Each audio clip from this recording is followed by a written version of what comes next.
Do you remember the story of King Midas and the golden touch? King Midas gets the golden touch completely by happenstance. He hasn't done anything to earn it. He hasn't done anything to build to this point where he now has the golden touch. It's just given to him.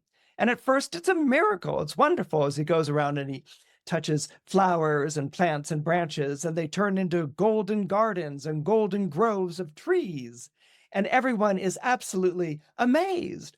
All of the financial problems of King Midas's kingdom have suddenly been taken care of. Okay, so everyone is praising the king and celebrating his golden touch.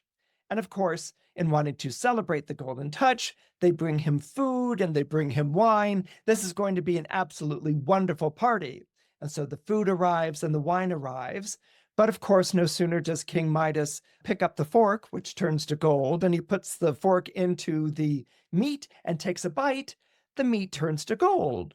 No sooner does he touch the goblet, which turns to gold, and he drinks to sip the wine, than the wine turns to gold. All of a sudden, he realizes how good fortune has become something of a nightmare. And the nightmare is he may possess the golden touch, but he's still a mortal being that needs to eat, and he's still a mortal being that needs to drink, and he won't be able to do any of these things. And he begins to get very worried. He begins to get very anxious. All of this comes to a head when his daughter, a little girl, hears that he's come back home, that he has a golden touch, and she goes running to greet him. And he says, "No, no, no." And she's like, "Father." And she runs and he, catches her because she's thrown herself at him. She's like 6 or thereabouts. And she immediately turns to gold and he begins to weep.